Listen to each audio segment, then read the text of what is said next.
deze aflevering Jos Timmermans van de schutterij in Merkelbeek komt met meer details over het OLS. En Sjaak Vink van Streetwise over de succesvolle aanpak van winkelleegstand. Dit is aflevering 140 van Lopende Zaken met Paul Verstegen.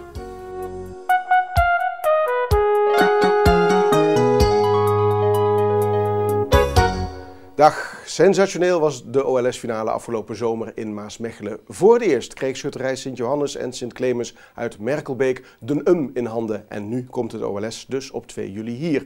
Nog een paar maanden te gaan en hoe staat het met de organisatie? Het laatste nieuws horen we zo van voorzitter Jos Timmermans. Maar eerst Streetwise. Niets is troostelozer dan een winkelcentrum met leegstaande winkelpanden. In de hele Parkstadregio zijn er legio voorbeelden van, maar inmiddels zijn er ook legio voorbeelden van winkelpanden die een nieuw leven zijn begonnen. Dankzij de stichting Streetwise Parkstadbreed lijken ze het antwoord te hebben op winkelleegstand.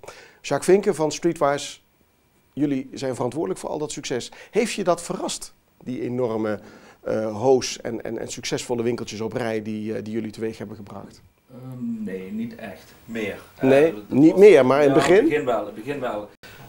Want toen waren we natuurlijk heel erg op zoek van hoe kan dat nou?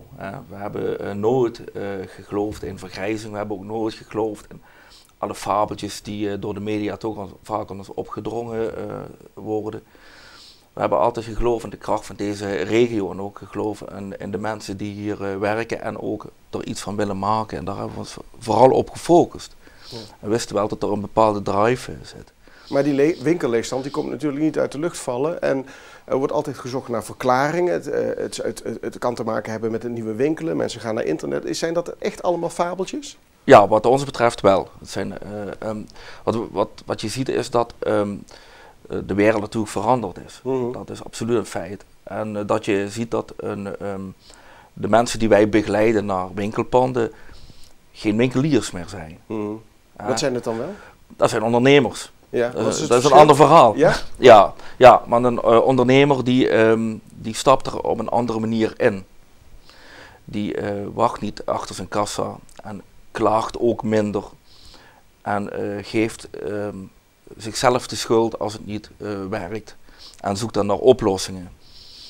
En die mensen die zijn echt de toekomst voor die winkelgebieden. Want winkeliers zijn over het algemeen mensen die klagen en die de oorzaak buiten zichzelf zoeken, zegt u dat? Ja, dat zeg ik, ja. Ik vind het de grootste bedreiging voor een winkelgebied. Ja. Het klinkt heel hard, maar we zijn er nou eenmaal, staan wij er zo in. Ja. Maar je hebt natuurlijk ook mensen die al langer ondernemen in de winkelstraat, die wel gemotiveerd zijn om een stap extra te zetten en te kijken van hoe krijg ik het dan wel aan de praat. Nou, je ziet toch ook langzaam een trendbreuk aan de horizon. Mensen keren terug van internet, want ze zien dat het toch wel lastig is als iets bezorgd wordt en het past niet of het is niet wat ze van verwachten, moeten ze het terugbrengen, gaan we het nieuws bestellen. Er zijn weer een paar dagen om voordat dat geregeld is. Ja. En daar springen die bedrijven wel op in. Ja. En daarnaast zie je inderdaad wat jij zegt. Het zijn niet winkeliers meer die achter het glas gaan zitten, wachten tot de klant langskomt. Nee, ze proberen de toegevoegde waarde van de winkelier te vinden. Ja. Dat is echt een trend, waardoor denk ik de koper weer terug gaat naar de ouderwetse winkel. En dat zie je ook. Je ziet ook wat nieuwe bedrijven langzaam weer de kop opsteken. Ja, dat vind ik helemaal niet eens. Ja, over die webwinkels, dat is wel een hele interessante. Ook voor iemand die dus in een winkelgebied wil ondernemen en een webshop heeft. De consument staat er zo in op dit moment. Op het moment dat er geen fysieke winkel achter zit, dan is er geen vertrouwen meer. Dus dat is een hele goede ontwikkeling. Je wilt toch het gezicht kennen achter de website, laten we zo zeggen. Maar je weet ook niet waarvanuit die webshop gedreven wordt. Hè. Dat vertrouwen is er dan kan minder. Ook wel vanaf een of ander achterrachtpandje zijn in Korea of zo. Ja, zoiets. En dus dat is positief. En wat je ook ziet, en dat is dat door het wegvallen van die ketens, dat lijkt, soms zeggen mensen wel eens, jullie doen de wijlen met de kraan open. Dat lijkt ook inderdaad wel eens zo, omdat je ziet van, je voegt winkels toe, maar er gaan ook winkels weg. Maar die winkels die weggaan, daar zijn we helemaal niet rouwig om. Het zijn vaak ketens die heel onpersoonlijk zijn, waar mensen van denken, daar ga ik toch geen boodschappen meer doen, of het is niet meer vernieuwend genoeg. Maar wel succesvol in de jaren 80 en 90 om wat te doen. Ja, maar de wereld is veranderd. Ja. Dat is nou eenmaal het verhaal. En je ziet dat de lokale ondernemer, waar wij vooral op inzetten, dat die ook weer natuurlijk een stukje identiteit aan de winkelgebieden teruggeeft. Maar een lokale winkelier die kan toch niet starten in bijvoorbeeld een pand van de V&D in Heerlen, om maar wat te noemen? Ja, de V&D in Heerlen, dat is een uitdaging, maar we hebben bijvoorbeeld... Zo beeldbepalend in dat hart van Heerlen, toch? Ja, nou, maar ja goed, daar zijn ook mensen mee bezig. Ik heb begrepen dat die ingevuld is, hè. Dat is een oplossing voor. Maar dat is niet wat jullie zoeken, dat is niet jullie gebied? Nou, wij ondersteunen daar wel in. Hè. We zitten bijvoorbeeld met de eigenaar van de V&D om tafel. Je doet dat niet alleen. Nee. Hè. Je versterkt elkaar hierin. Maar en wat probeer je dan te bereiken in die gesprekken met Jos van der Mortel? Begrip voor elkaar te krijgen en te zien waar je mee afzonderlijk mee bezig bent en dat proberen we samen te brengen. Jos van der Mortel was de eerste die ons afgelopen week feliciteerde dat La Coupe Anita naar Heerlen kwam. Een grote keten toch? Ja, maar toch weer van 2 lokale ondernemers die dat dan op zich nemen voor een heleboel geld. Op een hele mooie manier ook tot stand gekomen. En toch, dat haalt toch weer 9000 vierkante meter uit de markt. Ja, sorry, ja. 900. Dat is een beetje...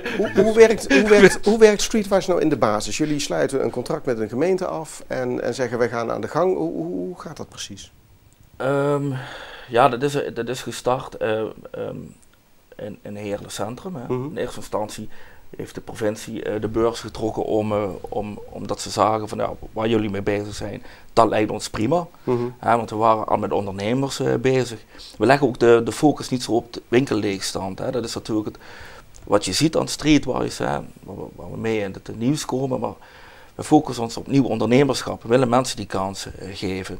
Dus als ik het goed begrijp, nemen jullie mensen die ondernemen en iets willen starten, een idee hebben om een bedrijf te beginnen, nemen jullie bij de hand in de stappen om inderdaad dat bedrijf te starten? Klopt. Het zijn allemaal start-ups zoals ze tegenwoordig heten? Nee, dat zijn ook bestaande ondernemers die willen verbeteren of vanuit een verkeerde locatie. Hè, dat kan nu ook, hè, want elke gemeente is natuurlijk bezig met compacter maken van een winkelcentrum, waar wij ook graag aan meedenken. En als iemand zegt of vindt dat hij op een verkeerde locatie zit en heel graag dat kernwinkelgebied wil, dan doen we die begeleidingen ook. Ja. Het is een soort medische hulp voor ondernemers. Voelt het niet lekker, zit het niet goed? Ja, dat dan is bel je eigenlijk, op de Streetwise. Ja, maar dat is eigenlijk te beklopt voor woorden dat het op de hele wereld niet is. Dat is dus voor die groep die willen ondernemen in een winkelgebied niemand die een stukje begeleiding in geeft. Maar hebben ze dat dan zo nodig? Want het zijn, wat je zegt, ondernemers die niet wachten op de klant, die er naartoe stappen, die, laten we zeggen, super assertief zijn als je het afzet tegen de oude winkeliers. Wat heb je nog meer nodig? Het is toch niet alleen medische hulp voor de winkeliers, denk ik. Ik denk ook dat medische hulp is voor de omgeving, voor de klant, voor de stad, voor het dorp. Klopt. Het heeft heel veel impact. Leg uit. Daar heeft iedereen profijt van. Ja. En kijk hier naar de Beekstraat en de Schinvelde. Is toch een voorbeeld hoe het niet moet. En ik denk, als je daar aandacht aan zal schenken, zou je dat ook wel nieuwe aantrekkingskracht kunnen geven. In combinatie van wat dan ook. Met een herinrichting of een andere gezicht. Maar even terug naar die ondernemer. Want Jos Timmermans geeft aan van het is ook de hulp aan de omgeving. Hoe werkt dat dan bij jullie? Ja, ik kan een voorbeeld noemen van we zijn dus afgelopen jaar, iets langer dan een jaar, dan Parkstad Breed actief. Ja. En we hebben die data verzameld van na zo'n opdrachtjaar. En dan zie je dat er 31 winkels zijn toegevoegd aan Parkstad. Dat er 2 miljoen aan financieringen verstrekt zijn door financiers. En dat er naast die 31 ondernemers ook nog eens 146 mensen aan werk zijn gekomen. Dat is een kleine voorbeeld van de data die we daaruit halen. Ja. Maar ook jonge mensen die normaal de regio verlaten. Want de gemiddelde leeftijd van ondernemers die wij begeleiden is 34. Dus ja, dan zie je van... je brengt een stukje verjonging. Hè. Je geeft weer identiteit aan een winkelgebied. Plus, het heeft natuurlijk ook impact als je geen winkel of bruisende stad meer hebt. Ja, dat slaat op alles door. Ja, hè. Op je levensgeluk, op alles. Ja. En daarom zei ik ook, van, het is eigenlijk te gek voor woorden dat er niemand mee bezig was. Ja. Ja. Want in Heerlen Centrum... nemen wij deel aan een Europees project. En Leonie, mijn collega, die vliegt alle kanten op en presenteert overal, omdat die buitenlandse mensen ook heel erg geïnteresseerd zijn in dit verhaal. Ja, dat klinkt eigenlijk heel vreemd, hè? Ja. Zo'n initiatief in Heerlen, Parkstad, Breed. Nou ja. Ja. Daar zit dus China naar te kijken of de Verenigde Staten naar te kijken, bij wijze van spreken. Die mensen die ook aangesloten zijn bij dat project, maar dat is heel interessant om te zien.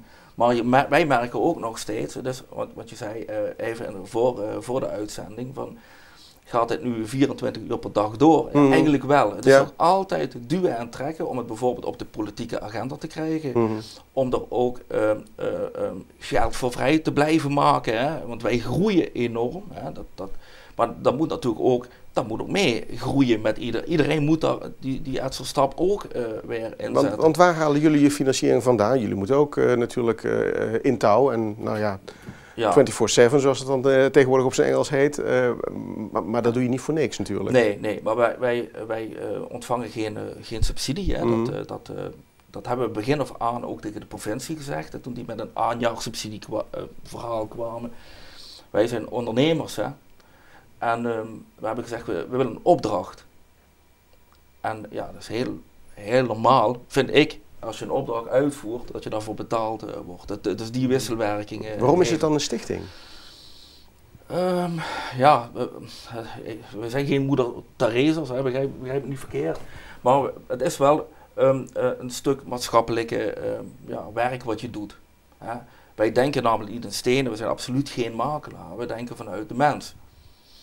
Dat is voor ons, staat voorop. De beweegredenen zijn eigenlijk zonder winstoogmerk. De winst moet eigenlijk naar de omgeving toe en de ondernemer en de stad of het dorp. Ja, we moeten daar ook naar de winkel. Ja, tuurlijk. Maar dat is een ander verhaal. Maar het is niet zo van, dat wij ooit hebben gedacht van hier zit een gat in de markt, we gaan dit werk doen. Dit werk is voortgekomen omdat dat je als burger zag van het beste voorbeeld wat ik heb, ook eigenlijk het enige, is dat mijn dochter van 14 destijds zei van als ik klaar ben met de opleiding, dan moet ik de regio verlaten. Ik schrok daar wel van. Ja. En ik ben al, zeg maar, van mijn broers en zussen zijn er al elders gaan werken, dus dat is hier al nauwelijks. Ik denk, dat gaat me toch niet overkomen. En toen ben ik gaan denken, wellicht kan ik een stukje in mijn omgeving verbeteren. Dat ben ik aan het doen. Ja. Die trend moeten we vanaf, al die jongeren hier vertrekken. Ja. Maar het trekt hier wel aan, economisch. Absoluut. Ja. Absoluut. Dat gebeurt van alles. Absoluut. Nee, maar mijn persoonlijke doel is ook bereikt, want mijn dochter studeert in Limburg. Kijk aan. En ze zegt ook van ik ga hier nooit meer weg. Hè. En ik heb er ook laten zien van wat het is. Dat ze eigenlijk bevoorrecht is dat ze hier woont. Dus dan neem ik er mee naar een mooie plekken hier en dat is wel dat kwartje. En dat heeft geholpen? Absoluut. Dat heeft geholpen. Ja. Nou, dat is een persoonlijke missie geslaagd. Dat is eigenlijk ook wel een bredere missie geslaagd. Maar ja, u zegt zelf, we zijn ondernemer. U doet dat samen met compagnon Leonie Kupers. Ja. Hebben jullie ook een soort groeimodel? Willen jullie op grotere schaal doorgaan? Moet de hele provincie om? Moet het landelijk worden? Ja, we hebben daar natuurlijk over nagedacht. Maar dan krijg je toch weer dat maatschappelijk-achtige. Ja. We hebben het voor deze regio eigenlijk bedacht. Daar zit natuurlijk ook Sittard bij. Hè. Sittard, maar dat vinden we, Sittard is, en Maastricht, noem maar op, dat zijn, het is gewoon de regio voor ons. En daar willen we die vooral actief zijn. Maar er is ook elders in het land zijn er gebieden met krimp natuurlijk, hè? Ja, tot nu toe hebben we die opdrachten afgehouden. Dat is wel een vraag. Maar wat wij wel interessant vinden, vanuit de provincie lopen er een aantal pilotprojecten, waar wij in Parkstad er één van zijn. Ja. En ik ben heel benieuwd naar de uitkomst. Er zijn meerdere mensen natuurlijk buiten ons bezig hier met dit verhaal. Maar goed, als wij ergens iets kunnen betekenen, dan doen we dat graag. Maar we lobbyen niet. Nee, maar ja, je bent een moderne ondernemer, zoals al die anderen die ook die winkeltjes betrekken. En die stappen op nieuwe initiatieven af, die gaan door. En dus er is geen echt groeimodel bij jullie dat je zegt van ja, die belangstelling die zelfs uit het buitenland wordt getoond, daar moeten we toch iets mee doen. Ja, maar daar zijn we niet actief mee bezig. Wij doen gewoon ons werk. En vanuit die passie voor ons werk komen vanzelf dingen voor. Maar is dat ook een zekere angst om... Nee, helemaal niet. Nee? Nee, absoluut niet. Nee, we hebben druk genoeg. Misschien is dat het wel. Ja, maar goed, je kunt toch een paar mensen erbij nemen, dan gaat het ook, hè? Ja, dat gaat moeizaam, want we proberen dat wel. Maar, en we hebben het er ook vaak over. Ja. Maar ik ben met Leonie Kupers een gek tegengekomen die Ja. als mij. En dat is heel lastig. Het is heel lastig om iemand te vinden met heel veel drive en heel veel passie. Dat is niet makkelijk. Maar... nou, jullie hebben er heel veel gevonden, anders had je nooit zo'n succesvol Streetwise project nee, dat klopt, maar de omgeving om ons heen, die krijgen we ook enthousiast. De financier die weer financiert. Een gemeente die een stap extra zet. Hè. En we zijn er niet alleen aan het doen. Hè. Om ons heen hebben, ik vind netwerk altijd zo'n woord. Maar jullie zijn wel een soort vliegwiel in het hele verhaal. En daar zitten nou wel mensen bij die een stevige medewerking verlenen in de successen. Ja, dat moet ik ook eerlijk zeggen. Ja. Maar toch nog een keer terug naar jullie samen. Veel groter dan deze schaal. Daar hebben jullie geen idee of geen plannen voor? Nou, dat zeg ik niet. Maar op dit moment vinden wij deze regio belangrijk. Daar is het ooit om begonnen. En dat is natuurlijk voor ons een uitdaging. Hè. Wellicht is dat een beter antwoord om straks te kijken, daar waar wij nu actief zijn, hè, in het gebied.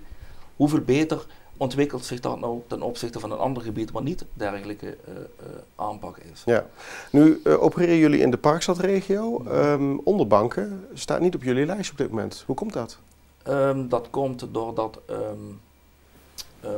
Parkstad in principe vrij blijvend is gestart. Hè. Ja. Je kon aanhaken aan een soort van raamovereenkomst.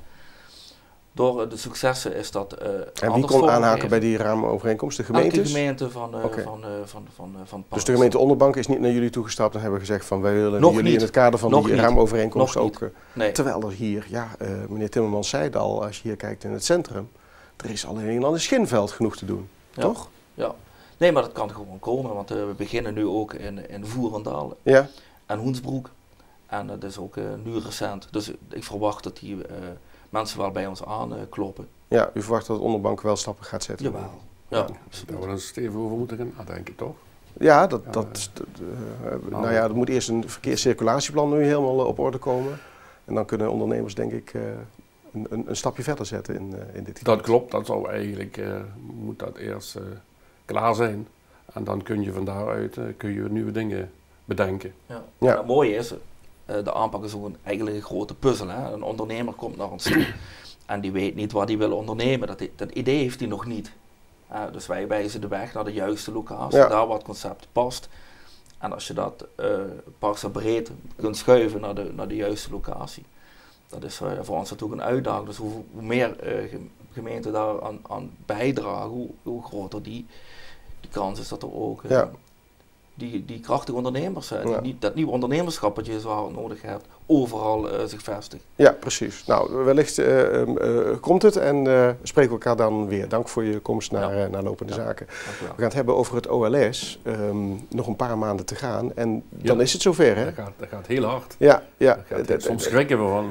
Ja, want het lijkt nog niet zo heel lang geleden dat jullie met de NUM het dorp reden. Nee, wij hadden toen inderdaad met het dorp gehaald werden. Enorm festijn. Daar blijven we ook altijd aan terugdenken. Hoeveel mensen dat er stonden en hoeveel enthousiasme er was toen en nu nog. Daarna hadden we nog een schuttersfeest te gaan. Een Hegebonsfeest. Dat hebben we eerst maar even afgewerkt. En toen was het begin september en vanaf dat moment zijn we in een sneltreinvaart begonnen met de organisatie. En we hebben in 6-7 weken tijd een organisatie opgezet van 70, 80 mensen. Die nu gegroeid is naar een kleine 100. Die zijn met z'n allen heel drukdoende om alles te regelen wat nodig is om dat tot een heel groot succes te maken. Want meneer Timmermans, u bent voorzitter van de schuttersvereniging van Merkelbeek. Ik kan me ook voorstellen op het moment dat je daar dat schot valt en je weet, we hebben hem. Want daar is de naar vernoemd. Dat je denkt, ja, maar nu komt er wel een hele organisatie op ons af. Daar denk je op dat moment niet aan. Echt niet? Nee. Nee? Nee, op dat moment... Oké, je slaapt er nog een nachtje over en dan denk je, waar zijn we aan begonnen? Of niet? Nee, ik heb toen wel gedacht van... ja, we hebben hem nu. Ja. En ja, wat nu? En we moeten straks een dorp intrekken en er zijn heel veel mensen. En hoe ga je dat organiseren? En ja, 5 minuten later ging de eerste telefoon en ik denk dat ik 20 belletjes gehad heb. En dat hebben ze allemaal voor ons gedaan in het dorp. Dus, het was heel stil in het dorp toen wij nog in de wedstrijd zaten. En ik heb van mensen gehoord dat nadat het verlossingsschot gevallen was, dat iedereen er rep en roer was om de intocht van ons te organiseren. Ja. Want dat is schitterend voor elkaar. Maar ja, dat is de intocht. Over een paar maanden staat er iets heel anders te gebeuren. Er staat iets heel anders te gebeuren, Hoe is het met de stand van zaken? Hoe ver zijn jullie? Nou, wij hebben de terreinen, dat hadden we al heel snel geregeld. Want een jaar of 4 geleden hebben we ook heel lang gekaveld. Ja. En toen zei landbouwer Snijders, senior, die zei, Jos, hoeveel hectare heb je nodig? Ik zeg, nou, een hectare of 10 feestterrein, daar komen we uit. Oh, dat komt uit goed, zeg je. Dan schiet hem maar. Ja, ja, ja. Dus daar heb ik hem aan helpen denken, toen het zover was. En Snijders heeft woord gehouden. Wij gaan dat feest organiseren op de landerijen van Snijders en Hermes. Bij hun tegenover. Ja. We hebben een feestterrein van 10 hectare met aanpalen 3 hectare parkeerterrein voor de schutterijen. En nog 30 hectare parkeerterreinen rondom de optocht. Bijna alle parkeerterreinen liggen pal naast de optochtroute. En we hebben een aantal reserveterreinen nog. We hebben de hele optocht in beeld. We hebben het défilé. Dat is een hele klus om een goede plek te vinden om het défilé te houden en we zijn terechtgekomen op de Steenweg in Merkelbeek. Dus grond en terrein, dat is allemaal in kannen en kruiken. Dat is allemaal geregeld. Maar goed, dan moet je nog vergunningen hebben. Nou, vergunningen, die zijn gisteren aangevraagd. Ja. De gemeente had gevraagd voor 1 februari en hebben we ons aan gehouden. Ja. Dus we hebben precies op 1 februari hebben ingeleverd. We zijn nog niet helemaal klaar met die vergunning, want er komt nog veel meer bekeken. Maar de basis, de aanvraag ligt er, zodat de gemeente ook aan de slag kan met de verkeersplannen naar veiligheid. Met de veiligheidsregio's overleggen hoe aanrijroutes gepland kunnen worden. Ja, maar dit zijn allemaal dingen waarvan ik me kan voorstellen, dat is iets niet wat je iedere dag doet. Nee. Dus je ervaring op dat gebied is niet zo groot. Ga je shoppen bij bijvoorbeeld de organisatie van vorig jaar, hoe hebben jullie dat gedaan? In dit geval waren dat Belgen, dus misschien dat het daar wat makkelijker of anders gaat. Maar haal je ergens die vakkennis vandaan? Ja, de federatie heeft een draaiboek laten schrijven een aantal jaren geleden. En dat draaiboek dat wordt elk jaar geoptimaliseerd en dat was voor ons een goede basis om mee te vertrekken. Echt zo'n draaiboek waar do's en don'ts in staan van zoiets te organiseren. Ja. Opdat als je hem krijgt, dat je weet waar je aan begint. Dat je in ieder geval een vertrekpunt hebt. Ja. En dat is toch een boek van 200 pagina's. En daar staat ook beschreven hoe je het beste de hele organisatie opzet. Ja. Dat hebben we ook gevolgd. Daarom hebben wij nu 10 verschillende werkgroepen. Met 8 tot 10, soms 12 mensen per werkgroep. En die zijn drukdoende om alle zaken te regelen die geregeld moeten worden. Waaronder de vergunning, de optochtroute bepalen, aanrijroutes, verkeersmaatregelen, genodigden aanschrijven, verenigingen aanschrijven. Die schrijven weer wat terug, daar moet je wel lijsten van maken, zodat je weet wie komt en wie niet. Ontvangst van die genodigden moet je regelen, ontvangst van de verenigingen moet je regelen. En je hebt straks dus enorm veel vrijwilligers nodig, want anders dan wordt het geen succes? Ja, we hebben al honderden aanmeldingen.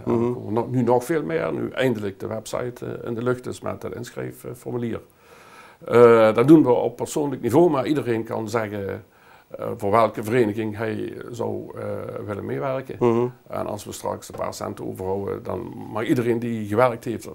Ja, u gaat nu iets te snel door met als we dadelijk een paar centen overhouden. De vereniging die het vorige keer organiseerde, die zaten met een enorm tekort. Die baalde als een stekker na afloop. En ik heb de burgemeester van Maasmechelen destijds gesproken. Die zei, nou, we hadden eigenlijk toch wel iets meer ondersteuning en voorlichting verwacht van de grote organisatie. Want dit is toch ons een beetje overkomen. Ja, die financiële huishouding, die kan die federatie denk ik niet voor je op orde brengen. Daar moet je zelf voor zorgen. Ja. Nou, en wij houden heel stevig de vinger aan de pols voor wat betreft kosten. Wij kijken heel goed naar waar we inkopen en hoe we inkopen en proberen dan meteen daar ook een sponsorcontract aan vast te knopen. Ja, maar dat zeiden ze in Maasmechelen ook. Het probleem daar was onverwachte dingen. Ze hadden te maken met onverwachte weersomstandigheden. Ze hebben zelfs brand gehad. Kortom, er kunnen van allerlei dingen gebeuren die net niet in het draaiboekje staan. En daar moet je toch op anticiperen. En dan moet je eigenlijk ook nog wat voor in huis hebben in je clubkas. Dat klopt. Nou, de clubkas, dat zal wel tegenvallen, zo rijk is het. Nou, daar gaan we al. Hè? Maar we gaan ervan uit dat wij dat in ieder geval met een gesloten beurs voor elkaar krijgen. En eigenlijk is de doelstelling daar toch ook nog een paar centen aan over te houden. Ja. En daarvoor, maar we gaan ervan uit. Waarom gaat u daarvan uit? Daar moet je garanties voor hebben. Nou, wij hebben in ieder geval een begroting gemaakt die sluitend is. Ja. Met een plusje zelfs. Ja. Nou, en we gaan rekening houden met tegenvallers. Ook rekening houden met tegen. We hebben ook worst case scenario's opgezet. Van wat gebeurt er nu als het die dag regent? Wat gebeurt er nu als we onweer krijgen op die dag? Wat gebeurt er nu als we maar 10.000 bezoekers krijgen in plaats van 30.000? Dat hebben we toch allemaal wel in kaart gebracht. Ja. En wij gaan... Want tegenvallende bezoekerscijfers was ook een van de redenen waarom het in Maasmechelen niet helemaal goed ging. Hè? Voetbalwedstrijd. Dat klopt, ze hebben uit mijn hoofd maar 5.000 betalende entrees gehad. Ja. En de schattingen zijn toch dat er 10.000, 15.000, misschien wel 20.000 mensen geweest zijn.